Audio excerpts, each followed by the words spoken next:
back. I am here with Rak Razam. Hey, Rak, thanks for being with us. Hey Beth, how are you? So good. It's so good to see you and have you here again, joining us from way down under. So, Yes. Rak Razam is an alchemical storyteller with his finger on the pulse of tomorrow and the heart of today. A screenwriter, documentary filmmaker, author, journalist, and culture maker, his focus is on the new cultural paradigm birthing in this brave new world. And you can find him at his website right here in the show notes, rakrazam.com. So, Rak, thanks for being with us. Before we get into some questions, I would love to hear your own entrepreneurial story. How did you get into what you're doing now? You know, you're a writer, you're an editor, you're a filmmaker, you're a thought leader. You also, I think, still lead some retreats around the world in some places. But yeah, tell us, what was your path? You know, I always say, like, were you once a corporate attorney and had an awakening, or? Well, I wasn't advertising, if that helps, very briefly, but I'm your anti sort of establishmentarian sort of corporate archetype here. You know, I describe myself as sort of a self-made mystic, and there's something in so-called hippie circles around this thing of abundance and money and the spiritual path. And I have a pretty good relationship with money, and I like abundance. There's nothing wrong with that. But you know, it's always been a matter of for me of following the path and being shaped by it and learning from it. And it's been more of a challenge to then turn that into product or into some revenue stream, you know, in the current lexicon. So, you know, as an author, I do have three books. I have three documentaries. I've actually been taking the downtime here in Australia while we're in sort of military lockdown to work with a web team to redo my website and to look at revenue streams and all that stuff. It's necessary. And you know what I've just discovered over the years is, for me, the best balance is to have the interior connection to the realms that we're talking about here, the psychedelic, the spiritual, the human potential sort of realms that we're in. And then to be able to output it, and to be outputted, to communicate it, to share it, to teach it, to entrain people. And without both of those, the in-breath and the out-breath, you don't have the whole picture. So, you know, we want people of substance who have had experiences and wisdom to share. And in the modern marketplace, this is how we do it. You know, if it had been 2,000 years ago with Socrates and Plato, they would probably have apps and they would have, you know, membership sort of drives, you know. It's like you've got to pattern match the culture. And I must admit, I haven't been as attached doing that most of my life. And I see the value now. I really see the value in consolidating and bringing together that wisdom package and what I do have to offer and the things that I have done and share and are going to be of value to the community. So, what a big plug that's been, huh? So my website's not up again yet. It should be up before the end of the year, but it's going to be pretty amazing because there's been 15 years of content. I started off as an experiential journalist, which is sort of a shorthand for a gonzo journalist. Back in 2006, I was working for Australian Penthouse, and you know, it's funny, Australian Penthouse, but it's like we needed alternative mainstream publications to comment on counterculture at the time. My first big writing gig was to go to Albert Hoffman's, who is the chemist who essentially discovered or made LSD. He was turning 100 years old and he had a symposium in Basel, Switzerland. And essentially it was the event where the term Psychedelic Renaissance was coined and the world's psychedelic sort of cognoscenti all came together, and it was a watershed. And I wrote about that for all these different periodicals and publications, and that launched my career as a gonzo alternative journalist, which then segued 6 months later into the Amazon and my books, what became my books, Ira Awakenings, and the film Ira Awakenings, and then I never looked back, and that's my shorthand. Never look back. No, it's so good. And wow, what an honor to be there at that original Albert Hoffman. Wow, not many people have had that experience, of course. But yeah, you know, and I do agree with you on trying to figure out how to do all this in the 2021 world. You know, money still exists. It is part of the paradigm. There's more and more of a need, you know, there's more demand for people trying to understand and make sense of what's happening in the world, what's happening with themselves, you know, the healing, the traumas that they're dealing with. So let's talk a little bit about the medicine, because I have a lot of questions for you around that.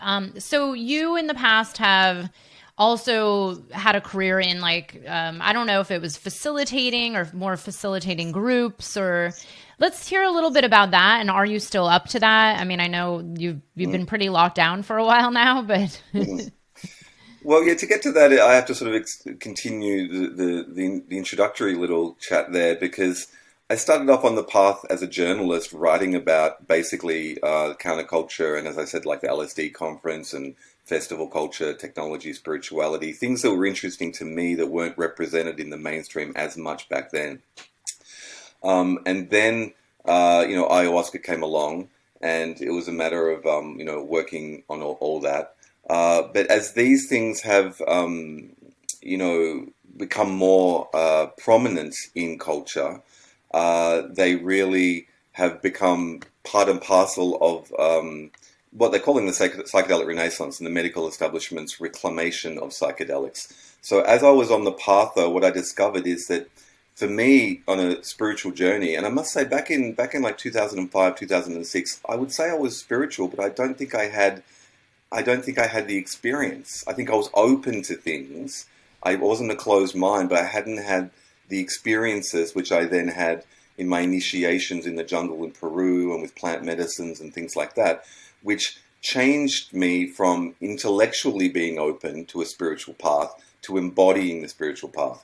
And, I quickly realized that like ayahuasca and going down there to do the medicine and to work on reporting on what the archetype of the shaman was in the 21st century and why ayahuasca was a movement and so important, it was like it was all a cover story by the universe to get me down there. I mean, the universe didn't care what I was, a scientist, a journalist, someone who had, deep healing. It's like, just get there and do the work and have the experience. And I realized it's like it's all a cover story for you to go on this journey and have these experiences. And you might relate to this. It's like we think we're doing one thing, but there's always a deeper plan. And you almost, these words might not be hitting home for some listeners because maybe they haven't had these type of experiences. But if and when you do, for me, what happened was, a realization that we are embedded in a live and intelligent ecosystem, i.e. Mother Nature, Gaia, whatever we call it, and the cosmos in general, and that there is a deeper intelligence and a wisdom and a teaching, and there's no separation. Like one of the biggest sort of takeaways from psychedelics we know from the neuroscience is that essentially they're ego dissolvers, or they help to reduce the default mode network, this regional cluster of the brain, which sort of keeps us on this channel of reality. So our consciousness can go traveling in the wider spectrum of reality, which many indigenous and Western proto cultures have documented. But on that path, you realize that the universe is bigger and it's more intelligent. It's potentially more loving because we're really blocked as a human species. We're really traumatized and we're not feeling, we're not connected, and we're trapped up in the mind, which is why we have all these ego anxieties and stresses and traumas. We just don't know how to let go. So, the psychedelic medicines are getting all the press because they can help alleviate these conditions, but that's the tail end or the sort of subsidiary effects of the primary experience of psychedelics, which is to reconnect.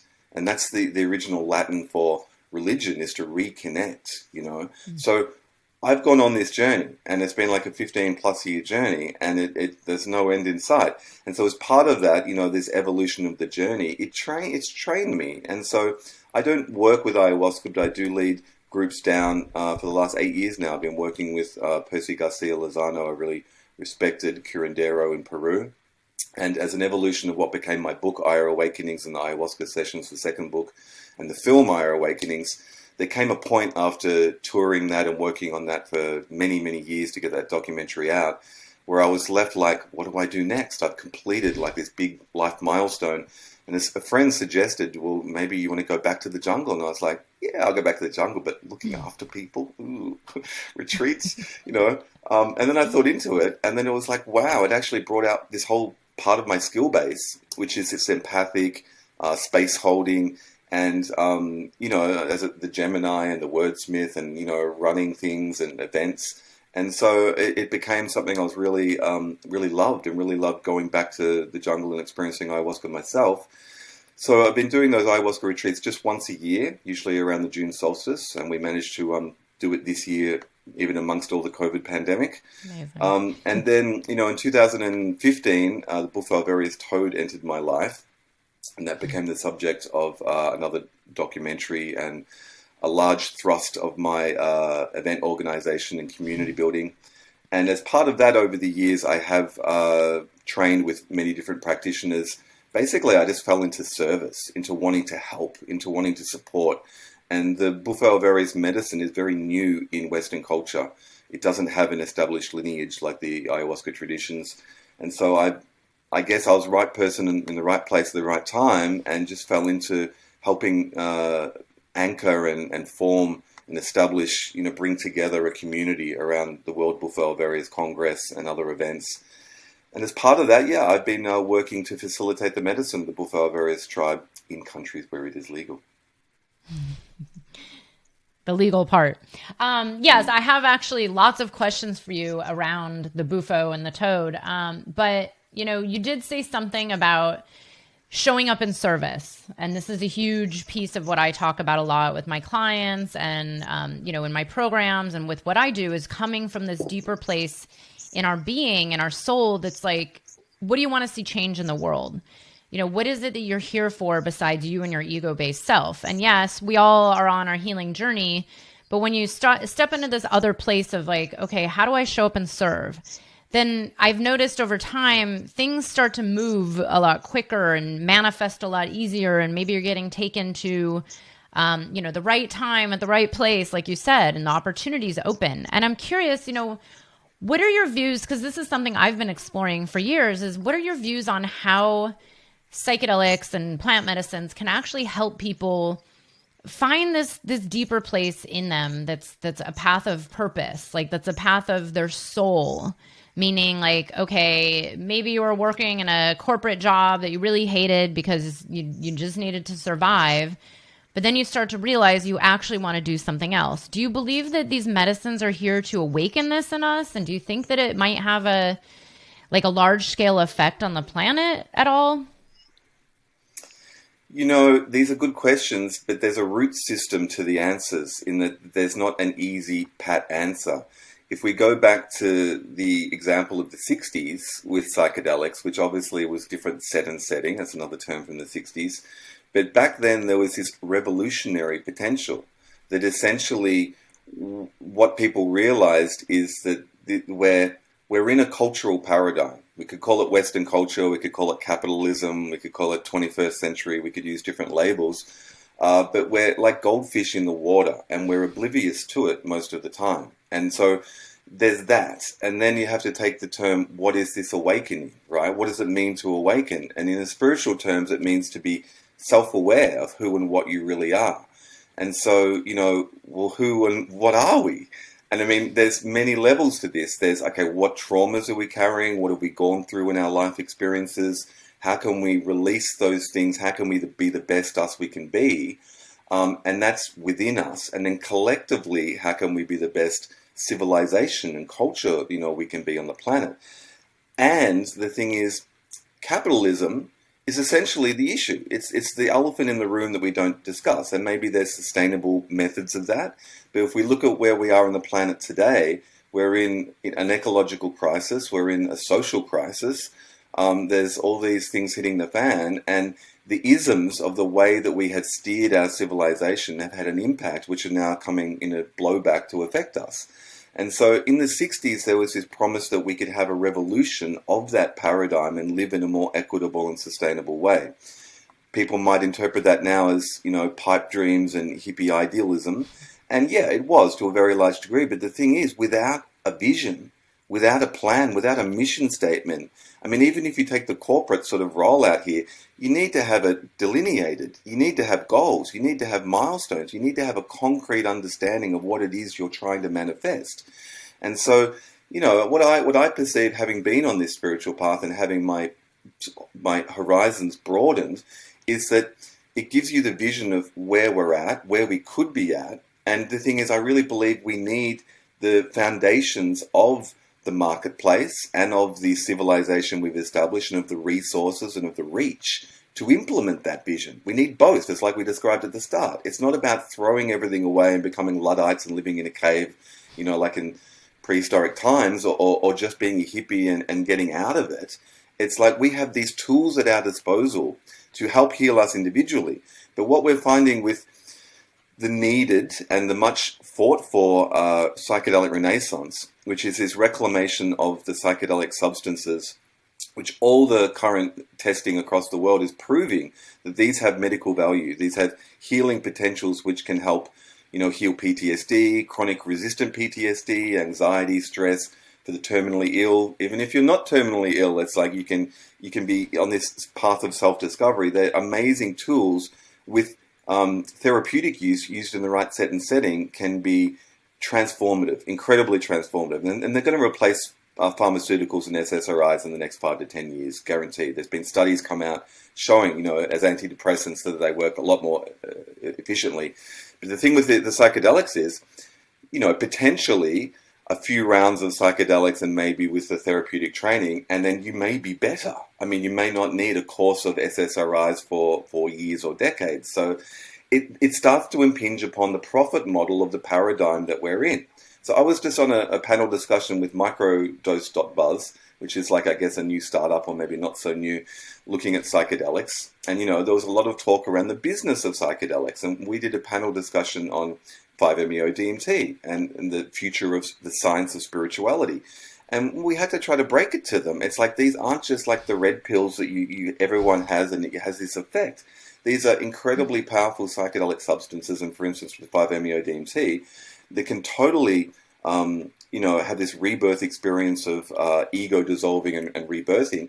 And sure, maybe maybe you will stop smoking afterwards, or you will have less anxiousness. It's like using an atomic bomb to light the stove. It's like this incredible potential of these substances. And, some of the recent science has shown, I think it was Johns Hopkins back in 2006, it's the mystical experience. And again, these are labels from maybe another paradigm, but there's this qualitative experience psychedelic can engender of reducing the default mode network in the egoic mind and allowing our consciousness to merge back into the unity field or non-dual state, or have a transcendent experience. And it's because there's this release and letting go.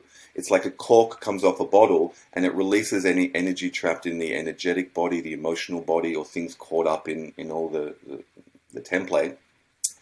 It's that release, that ego dissolving release in the fullness, that then has the healing effect. I mean, and there's scientific literature proving that in their studies. And so it's getting very difficult to separate the spiritual or the healing capacity of these substances from the effect not just on the individual, but from what that might do to the culture, which comes full circle to this 60s idea. So at the moment, there's this commodification and pigeonholing of these powerful substances through the FDA and through all the peer-reviewed studies. They're coming back in as healing mechanisms under therapeutic use, under the doctor's supervision, which is what's needed.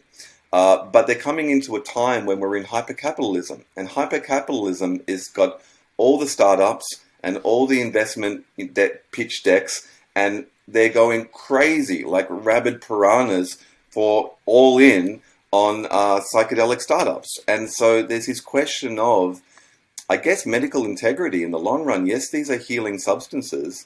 And if you have shareholders and return on investments, and, there's a very seminal story that was written about 18 months ago called We Will Call It Pala, P-A-L-A, which is a line from the Aldous Huxley Island book, which is really all about a psychedelic community in the future. And it was mapping this woman's startup. She was a healer. She gets into healing. She wants to share it with the world. She has, her own benefits, and she wants to bring that to the community. All good and well. She goes through the medical establishments. She sets it up. She gets a company structure. Investors come on board. Turn on investment. Eventually, she realizes in the system that it starts to degrade around the edges, where it's about profit margins, and then maybe integration is outsourced to an app, which is what they're doing now. It's like, so psychedelics are coming into this hyper-capitalist paradigm. And I'm not actually saying it's a bad thing. It's inevitable, right? And I'm also not even against like shareholders and return on investment in the capitalist model. But what I'm saying is it's shaken all up in a bottle, and it's going to have all these effects that we can't see yet. And so what happened in the 60s was it happened too fast and too soon, and it created an equal and opposite like thermodynamic pushback from the establishment. Richard Nixon declared, war on drugs. In fact, it was yesterday, your time, October 6, 1966, that LSD was declared illegal.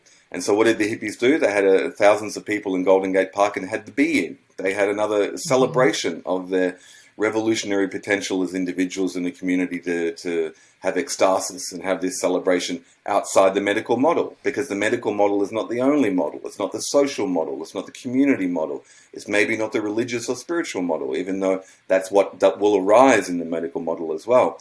But that got quashed back in the 60s, even though it had the effect it needed to in the culture at the time. But the promise back then was this revolutionary transformation of the paradigm that we live under, that our consciousness expands, it sees more interconnections. We have seen from the science that there's this hypercoherence on psychedelics. And so we are working on this more optimal platform of consciousness, right? But it's not just mental, it's actually also on these other levels and working on the healing and working on the spirit as well.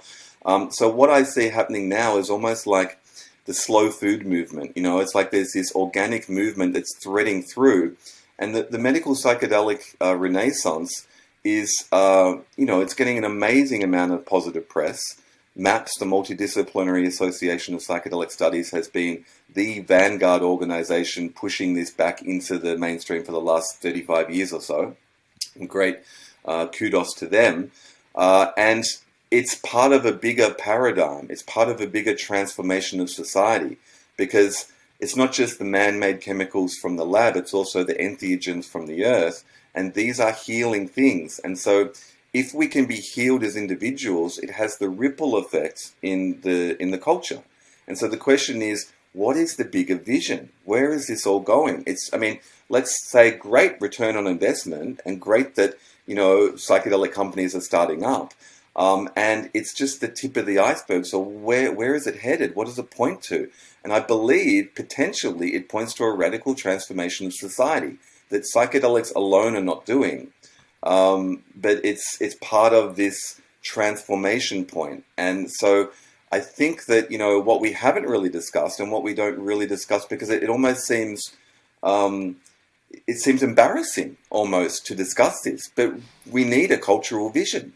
It's like when it's just embedded in capitalism and it's return on investment and people are healing and it's like, okay, great, that'll be great. But then what?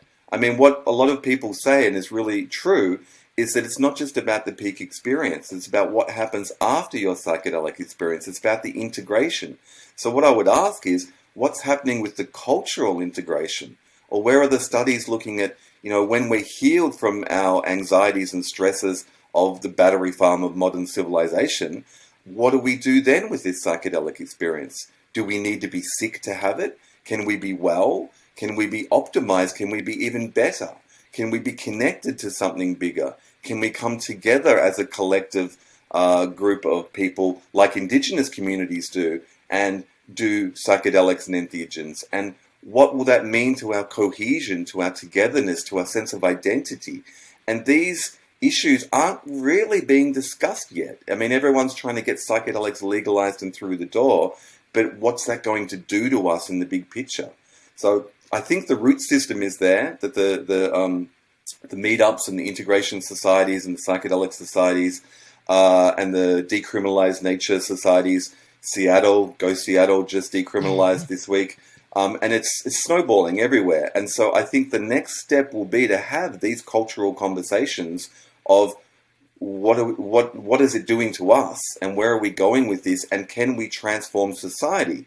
Of course, the powers that be have a lot of leverage and their hold on the paradigm through the capitalist institutions. But if enough people aren't opposing it, but are diverting it and choosing ethical, sustainable pathways to transform capitalism because they've been transformed, then I think that might be the way to go. Yes, thank you so much for sharing all this. You touched on so much that it's been coming up for me. It's been coming up for a lot of clients and other interviews I've had is how do we get this right?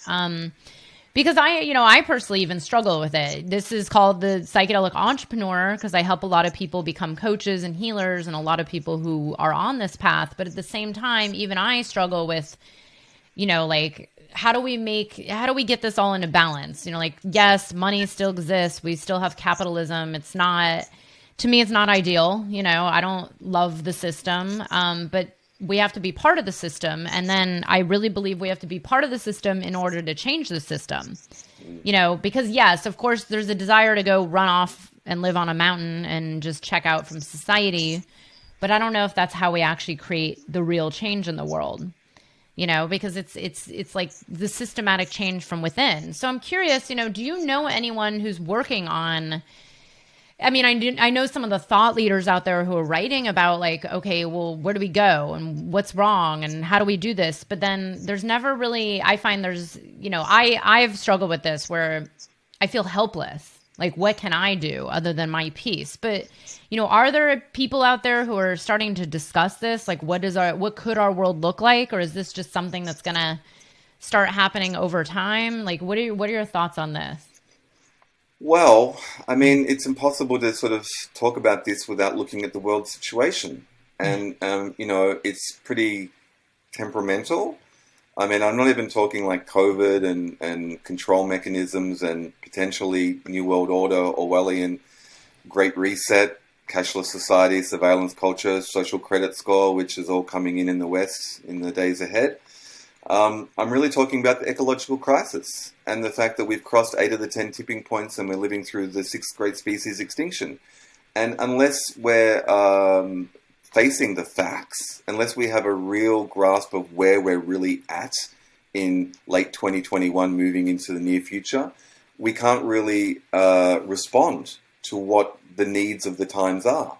And again, and it's like it's been hundreds, if not thousands of years of the system, the models, whatever labels we give it, of how we engage with the planet.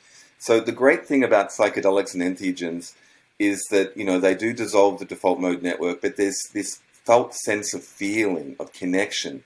And, my little shorthand as a writer about this is I've had these intuitions and these downloads in the spaces is that we basically, it feels like we have species PTSD. And we know, in the historical record, all of history is no more than 12,000 years old. If you go back to the archaeological record, there may have been proto-societies, and there's people like Graham Hancock who argue for, that things are older than we think they are, and that may very well be true.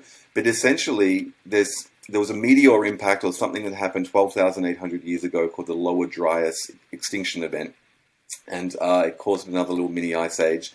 And basically, we've gone from our relationship with nature, we've gone from a relationship of connection and of openness to contraction and closeness. And we see this in microcosm in psychedelic experiences, is that people are armored, people are shut down, and people are holding on to their fears and traumas and grief.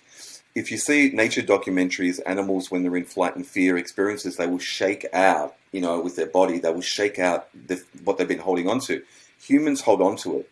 And also there's this recent science of epigenetics, which points to the fact that everything the parents go through passes down to the child and goes down the family line. It's genetics, not just karma or some hippy-dippy thing.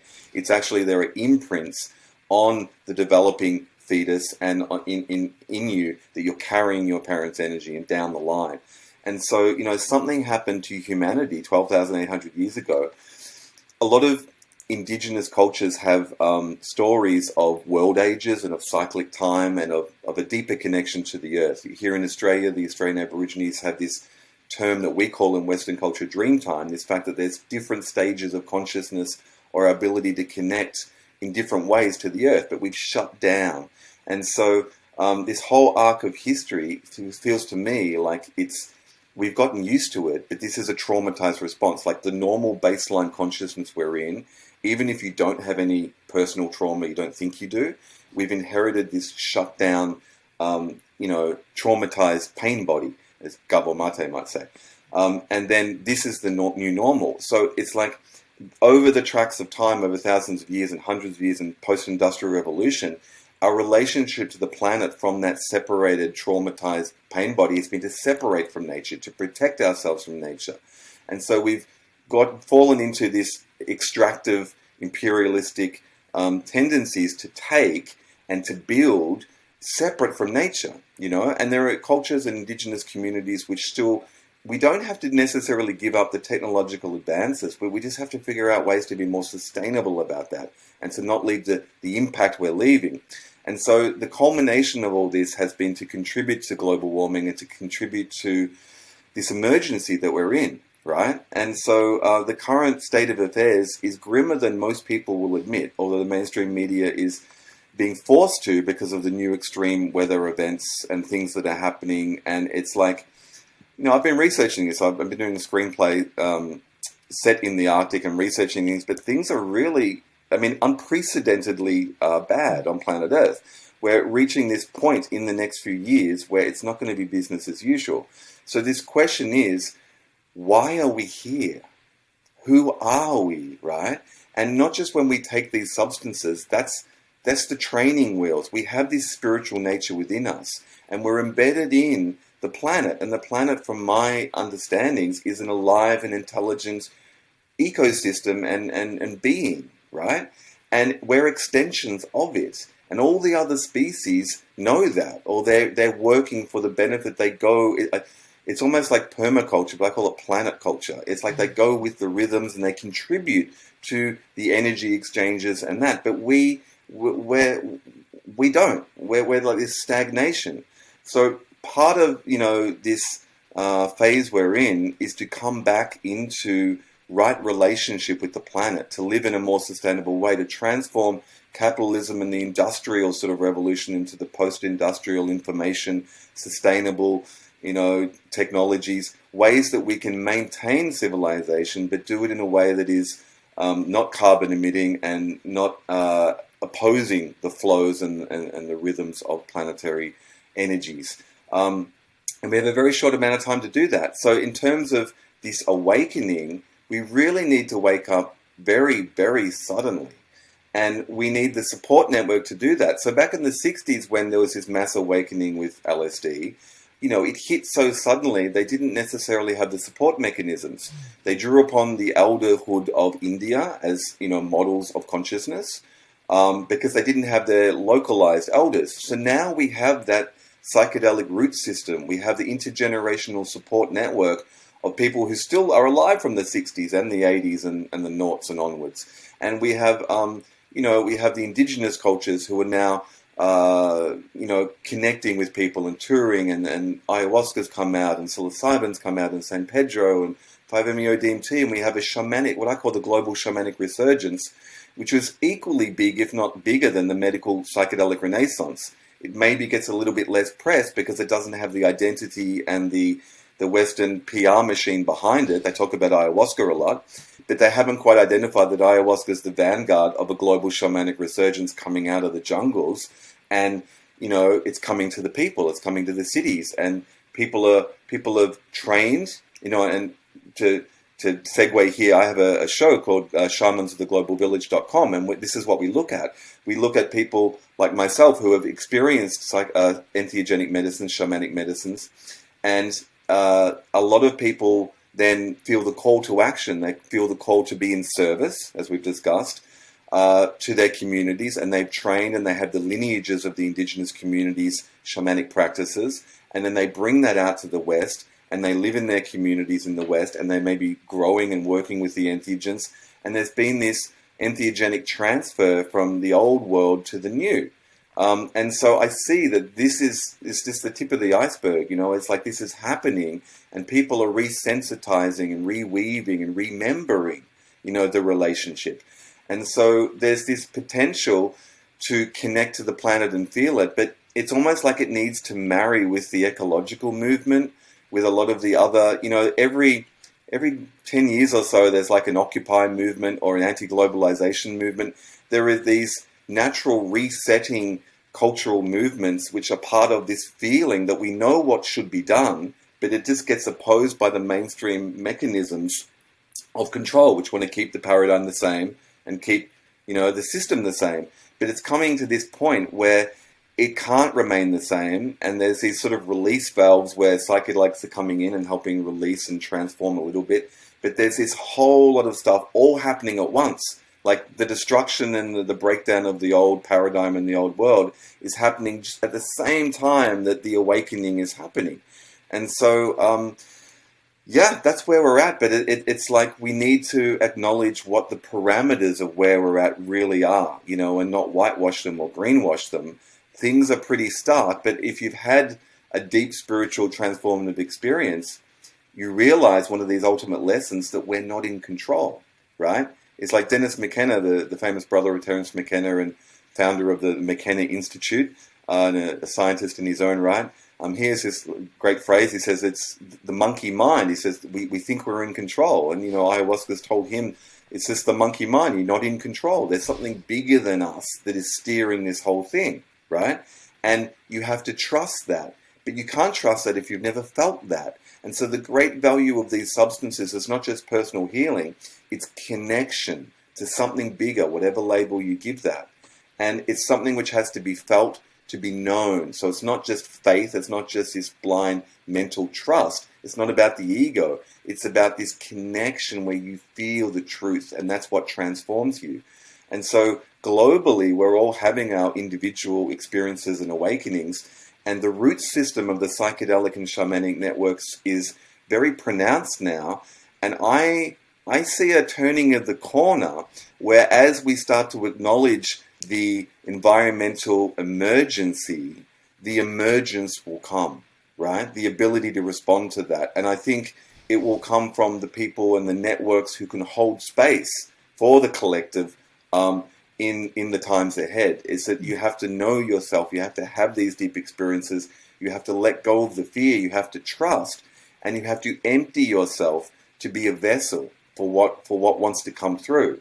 And so that needs not just a hippy dippy type of response of kumbaya. It needs also, as we said at the start, the planning and the visioning and the implementation.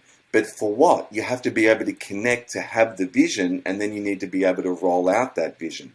So, Elon Musk just tweeted this week, had a response saying that he thinks psychedelics could be very valuable for people, and a lot of cultural leaders are coming around to psychedelics, right? And the thing is, it's bigger than us all, but we need to have this vision, and I see that all the constituent parts are there to work on this. And I think that it's going to organically evolve, that we will realize, there's something that needs to be done, but first we need, it's a timing thing, but I have faith and I have hope that, what we're going through with these experiences is just the first step, and that there's something bigger which is coming, and that we are being prepped and we are being potentially healed so we can actually respond from a place of wholeness and sovereignty and make the decisions we need to make moving forward. So I have big hopes. I know these. I'm like, these are all my prayers so much because, I don't know about you, but I'm pretty sure anybody who's listening who's worked with ayahuasca or even DMT or psilocybin, for me, it's been a very felt earth experience as well, where it's like, okay, well, now I know it's like you said, like the experiential feeling of like everything I learned from my Buddhist teacher is actually true. We are all connected. We're all one. But to actually feel the earth speaking to me, through me, and telling me, like, here's how to live in right relationship and right harmony and be more sustainable. And like each person starting within themselves. And then, my hope, as well as what you said, is that the growth in these plants and the psychedelics and the entheogens, that it does spark something off, especially as more and more leaders and more people with money and power and, the people who are in positions to make the change, have that felt experience where they're like, well, you know what, maybe it is time to do something about this. Because honestly, we have no other choice. Like you said, it's going to get to a point where we're going to have to react anyways. So, how do we want to be and how do we want to show up in that? One question I have for you as, because you had mentioned that you were on this recent panel with the DMT. I think it was like this whole DMT series or seminar. More and more, I have been hearing over the years of people becoming facilitators of the toad medicine, or maybe even synthetic, but in particular the toad, especially here in America. Every day there's someone I know that's like, well, I facilitate toad. And then there was this Tim Ferriss article that came out, I think last year or maybe 8 months ago, you might have seen, where he wrote and said, well, this is, we need to stop doing these medicines so much, the frog, the combo, the DMT, the ayahuasca, because we're not holding this in a sustainable way. Like, they're becoming endangered, and peyote's, running out, and people are pillaging. What are your views on trying to get this balance right? Of like, the demand is there for the healing. More and more people keep hearing about it and they want the healing. But then there's the opposite. It's like, okay, well, people are harvesting ayahuasca the wrong way, or the toad is going extinct, or whatever it is. I mean, what are your views on the sustainability even within the entheogens and plant medicine? Well, yeah, it's actually, it's more nuanced and complicated than you would think. So, to just take it on face value, yes, these things have to be sustainable.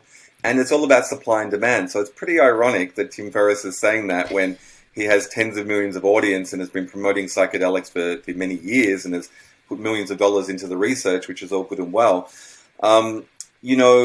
It's supply and demand. And again, so there's a difference here. The difference, one of the ways to look at this is psychedelics, which comes from the word Greek, the mind, opening the mind, psyche, the mind, that was coined in the 50s. Back in the 20th century, one of the first entheogens, and entheogens was coined in the 80s to get away from the stigma of psychedelics, and it's usually applied more to plant and earth medicines that are from the earth, not made in the lab. A little bit interchangeable, the terms, but the difference I'm trying to point at is the sustainability is more applicable for the entheogens made from the earth. And this has been the same for everything that comes from the earth, because the earth has its natural rhythms, and it has, one of the first entheogens was mescaline, which is from the San Pedro cactus, and the peyote as well has a type of mescaline in it. It's a type of cactus. These were some of the first substances that Western people in the late 1900s or the early 1900s, late 1890s even, experienced. Aldous Huxley had synthetic mescaline and had that experience when he wrote The Doors of Perception, Heaven and Hell. And so, if it's from the earth, then the sustainability issue is, can it scale? And if it's from a lab, it's more likely to scale. And so that's one way to look at it, a dichotomy of how we could scale things. A lot of people feel that, for them, the organic substance is often more natural. It has a more complex chemical signature. Mescaline has like 23 different alkaloids, or the cactus does, mescaline on its own. Same with things like iboga, the African root, healing, and you can extract ibogaine. Technically, you could extract harmine and harmaline and add a DMT source. You can make, synthetic ayahuasca. There is synthetic 5-MeO DMT made in a lab. And people have this dichotomy in conversations, is like organic versus synthetic. And so some people feel that the organic is better, and some people say, well, it's no different. If it's pure, the substance, you don't want it muddied and not clean. But if you have, like, for instance, 99.9% pure 5-MeO synthetic DMT, and you have toad medicine, well, what's the difference? It takes the pressure off the toad.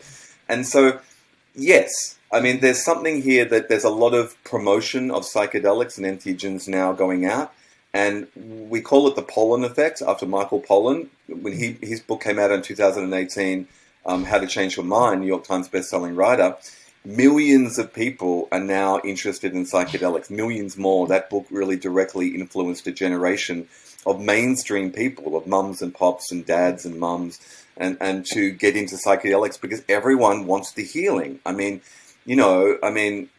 in America for 2 years, and it's like there's so many, the SSRIs and the antidepressants and the pharmaceutical industry, everyone's sort of on something, but it's debilitating, and it's gotten to the point where it's not serving, and they know they've got to transit to something better. So anyway, the psychedelics are heavily promoted now, and everyone knows about them. And so the issue is, can we scale this experience to the masses? You know, and so certain things can scale. LSD can certainly scale, as they proved in the '60s. Psilocybin could scale both in a synthetic version and even in the mushrooms if they're done and they're grown, because they grow very rapidly. Ayahuasca is, there's movements afoot in Peru where they are regrowing ayahuasca for every vine cut down, one should be planted. Mm-hmm. And what has happened over time is an industry has developed. And so this has echoes of, the extractive resources. They say in Peru, for instance, they've had three waves. They had the rubber boom, they had the oil boom, and now they're having the ayahuasca boom. And regardless of the commodity, it's the same extractive processes going back to the old world and extracting it for Westerners who want to have the experience. So it's sort of inevitable. What it needs to be, as we described before, it needs to be sustainable. And so there are many, many movements, and there needs to be education there could even be like maybe a tax, but a donation. Every ceremony that's happening, in South America should be having a feedback loop to replant ayahuasca. It takes about 7 years to grow to fruition at a minimum. And so if 1 million more people come and want to do ayahuasca, well, there's not enough ayahuasca. The same with any maybe except for psilocybin that could scale. So it's both about the sustainability and the container of the experience. And so again, people are just thinking of the substance. But you talked about toad facilitators. It's also about the set and setting. It's about the ceremony or the container of the experience. And everything needs to scale. So behind this, what we're really saying is the entire world is lit. It's switching on. It's coming back to psychedelic substances, right? And entheogens. And how do we scale this to be sustainable for the entire world? Because a vast majority of people are coming into this arena.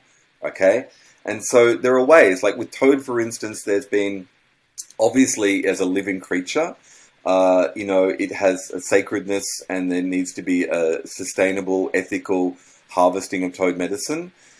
I tried about 2 years ago, we founded Fair Trade Toad in Mexico, and it's gotten pretty bogged down in local politics. Basically, the toad, for instance, only lives in the north of Mexico in the Sonoran Desert, which is both narco-drug territory and incredibly impoverished indigenous communities, essentially like reserves, where you'd have the same with Native Americans, or here in Australia with Aboriginals, is that these are devastated communities that don't necessarily even have electricity or running water. So basically, the money we raised for Fair Trade Toad got sunk into sort of development programs for the indigenous, to try to lift them out of poverty, to get to a starting point where they could then have the resources to go look at the toads and be caretakers for the toads. So, Hamilton Morris, he's done 3 episodes on toads with the Pharmacopoeia series for Vice and promoted toads. But then in the last round, and good on him, pointing out the sustainability and encouraging people to move to the synthetic. So I support that as well. I personally feel that toad medicine is my monogamous entheogen, and that there is something for me that is more holistic in the toad medicine. People will say it's the same. There's 17 different alkaloids in toad medicine, and there's just one, 5-MeO in the synthetic. It's up to the individual, really. But I mean, what we're talking about on a larger level is how do we scale this? And remembering from my experience, all of these, whether they're made in a lab or from Mother Nature, they're all training wheels. I really feel after 15 years of working with ayahuasca that the spirits and the plants and the doctores, and they say to me, it's like, you can do this too, right? There's this phrase in the culture saying, you are the medicine. And we are, but we've forgotten. So the tryptamines, which are very close to neurotransmitters, and I read something from Dennis McKenna the other day, and he was saying, NN-DMT and the tryptamines are in basically all plants, I think now, and they're in all mammals, all animals, they're in human beings. We produce tryptamines in our lungs, in our cerebrospinal fluid, and it's kept at bay by MAO, monoamine oxidase inhibitors in our body, so we're not in an altered state all the time. But we have the same things that nature has put in the plants and the fungi and the earth medicines, but we're just not accessing them. So we're learning from an external source how to activate this capacity in our spiritual nature, but they're training wheels. And what they reveal, they've done, science has done legal studies thanks to the Psychedelic Renaissance and the legal medical studies. They've done EEG and MRI scans of people meditating and monks meditating, and people on, like, say, 5-MeO, identical brainwave things. And what it's showing is all that we have to do, and this is the big all, and this is the thing that we've been basically trapped in for 12,000 years, is we have to reduce the mind, the ego. We have to lower the gate of the mind. And that's what the psychedelics are helping, assisting us to do. They're helping us remember that we're bigger than just our intellectual ego. That the intellectual ego, from my perspective, has come forward in our development as a protective mechanism and as a trauma response mechanism. We have global PTSD, even those of us who think we're not injured, because we're up here. And all the psychedelics do is they lower the default mode network, and with 5-MeO it's lowering frontal parietal lobes and your sense of ego and identity. And they're helping us see that we're more than that. We're more than our mind. Our mind is beautiful, and we don't want to kill it. It's not about ego death. It's about lowering it, because we're armored. We're stuck in our minds, and that's why we're going crazy, right? And so the great value of these substances is to lower the mind, but we can do that ourselves. So I see this whole generation of re-engagement with earth, plant, medicines, psychedelics, and entheogens as training wheels to remember how to do it ourselves. And I think the more of us that come together in the integration groups, integration is not just coming back to normal after a traumatic psychedelic experience. It's about harnessing who you are, what you connected to. It's about putting it into practice every day. And I've got to say, I need to do this too, right? It's to have a practice. It's to use perhaps breath work, meditation, tantra, whatever works for you, to tune into yourself. Because as we have a big psychedelic experience, as we expand and we let go, and our individualness merges back into the unity field and the oneness and the Gaian sort of network, we can release our traumas, we can release our anxieties, stresses, things we've been holding on to consciously or unconsciously. But also, as we connect, if we hold that relationship in our beings, if there's a desire to feel that every day, it's shown us the path. It's shown us what is there. And then we have to do the homework of walking that path every day. So you can meditate, you can do breath work, you can do whatever works for you, but you can lower that mind, you can tune in, and we can connect to we have the same things the plants have. We have the tryptamines in us. In total darkness, we know that the human organism will let go of the melatonin and the other tryptamines. Basically, over time, we will go into a psychedelic experience endogenously through our own capacity with the right set and settings. And so we can have this relationship with the spaces psychedelics reveal because we are psychedelic. We're just getting over our personal and collective traumas to remember. So these things are the great training wheels. They're here for a short time. So yes, we should be sustainable. Our entire global civilization should be sustainable, and it's not. And according to the world's leading scientists, it's like we are in, a species extinction target window here, and we have very short amount of time left. I mean, please look into it. Don't just listen to me. Look into this. Look up Arctic Blogspot. It's a collection of Arctic researchers and leading scientists who have no agendas.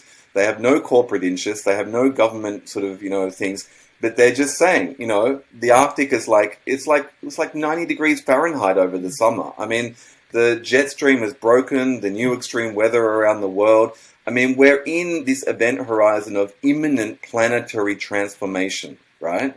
And the point is, yeah, we should be sustainable with psychedelics, and we don't have much time. So if they're there to use strategically to help hustle along that awakening process, and then if awakened collective humanity could make different decisions to break out of the paradigm that we're in, this box of both capitalism and his history, then maybe we can respond in a different way, which will have a different outcome. I mean, wasn't it Albert Einstein who said you can't change the problems with the consciousness which created the problems? So we need to have a deeper reservoir of consciousness individually and collectively, and we need it very soon. And so in that level, let's use in a strategic way all the resources of all these substances that we can, right? And I'm not necessarily saying we should go out and eat all the peyote and all the iboga and it's gone. But the thing is, we could all be gone in a generation. So we need to have a twofold path of sustainability of entheogenic psychedelic resource management and an awareness that we need imminent awakening in a strategic and responsible way. So let's use all these resources. And, the root system is all there with the Psychedelic Renaissance, with the global shamanic resurgence, with all the psychedelic societies around the world. We have hundreds of millions of people who are part of a psychedelic community, and we have the internet like this to connect.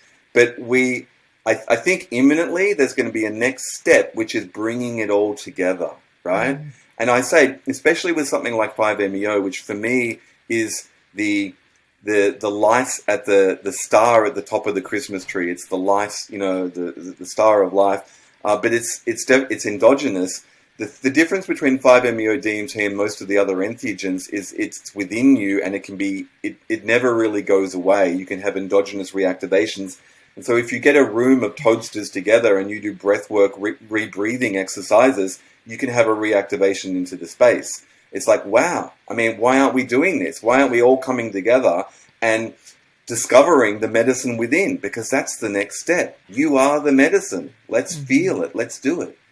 Yeah. Oh, so well said. And I actually agree with that. I keep saying that the psychedelics are here to take us back full circle, and and this is what I've been experiencing with my life, is just doing less and less of it, because I'm like, well, wait a second. There's a point where you just don't need the peak experiences like you used to. And it's woken me up to so much of what you mentioned. It's like there's, the energy in our body and the potential. And I actually recently reached a state I have only reached with ayahuasca and DMT, with a 4-hour meditation. I mean, granted, it was a really deep meditation, but it was incredible because I got to navigate it like I never had before. And I was like, this is great, no drugs. But Rack, let's find out, what do you have upcoming? What should people be on the lookout for, follow you, or how can they stay in touch with you and your work? I've taken this downtime to sort of look within. It's been a challenging time here in Australia with so many lockdowns and police state sort of things happening. But I have been consolidating a lot of my work over the last 15 years, and my website will be relaunched before the end of the year. And as part of that, there's this whole realization that I've consolidated what I'm about, and it's really, the deeper purpose of psychedelics and consciousness, and this map of the big picture. And psychedelics are one node on the network journey. And so that will be relaunching before the end of the year. You can also find my work on aya-awakenings.com. I lead retreats every June. There's 2 books, The Aya Awakenings, which is my memoir about my time in Peru and the mythic archetype of the shamans and the ayahuasca movement and experience. And the ayahuasca sessions, another book. And we have the brand Shamans of the Global Village, which is documentary series looking at the role of the shaman again, and different earth medicines. The first one was on the Bufalvarius toad in Mexico, and then we did another episode on peyote in Mexico. And I'm actually hoping, I haven't actually told my director on the series, Niles Heckman, this yet, but we're hoping to do the iboga episode in Africa, which we're going to have to raise some funds to get a crew of 5 over there in July. And I'm also hoping we can get an ayahuasca and San Pedro episode done in Peru next year. So I'm hoping we'll get 3 more documentaries out on these powerful transformative substances. And I'm hoping to get a screenplay or 2 out next year as well. So, you can find me at rackrazam.com, and I'm all over the web. And, Awesome. Rack, it was such an honor to have you here and share all this knowledge. This is such an important conversation right now. I'm sure we'll be speaking again. And everybody follow Rack, check out his work. Thank you so much, and I hope everybody learned a lot. And I'd like to say, I'd just like to see this idea that And there's sort of challenge in this, but it's almost like a global psychedelic visioning council of both the entrepreneurial people and the indigenous people to have representation and voices. And whenever those two streams come together, there's a lot of challenges to navigate the dynamics. But just this idea, but maybe beyond the medical psychedelics, that a lot of these stakeholders, you could say, in these spaces of psychedelics and entheogens and healing and connection and planetary medicine could come together and respond to the urgency of these times and to find the others, as the old Tim Leary quote would go, and then to remember ultimately that there are no others, there's just us. But I just seed it, we all know the right people, and I just feel that there's something coming up in this horizon, that would be really valuable to have this focus of just coming together, sharing where we're at and how we're going to respond as a global entheogenic psychedelic community. I love that idea. Sign me up. Well, I'm hoping you'll organize it. I know. I'm like, yes. I mean, I've talked about organizing some version of that because it is, it's hard for a lot of people to navigate and to understand, like, okay, what's right or wrong, or, what is like my shaman say versus that shaman. And, it's been interesting just talking to so many people with different opinions. But, so far, the majority of people I've interviewed over the years really believe what you believe. It's like, well, there's a demand on the planet, and what I've witnessed is the plants have an agenda as well. I think, yeah, it's not so much about pillaging and taking it all, but how do we find this balance of getting the healing to the entire world or whoever it's called to, but also doing it in right relationship to the planet, to one another, to indigenous communities, to the animals and the plants that are affected. And I think that's the key in the Western psychedelic drug from a lab paradigm, the medical paradigm. These things have a great healing capacity. In the indigenous entheogenic paradigm, these things are alive. They have an intelligence, both the plants and the planet. They're connected in relationship to a deeper ecosystem, right? And it's like it's part of something bigger. And Terence McKenna had the great quote. It's like the plan, plants, planet. It's in the etymology of the words. The planet has a plan through the plants to connect to the humans, right? That we're all part of a larger ecosystem, and our species is not alone. We're being invited back into the garden, back into that plan, to that understanding. And it's not just about then having this medical psychedelic to go back to work on Monday. It's about being part of this family of life on the planet. And so let's do it. Let's let it do us. Yes, exactly. Thank you so much for your wisdom. It was such an honor to have you here, and so good to see you all the way on the other side of the planet. Yeah. Wherever you are, you're on top of the center of the world. We're all on the same planet. Thank you, Beth. It's been a pleasure.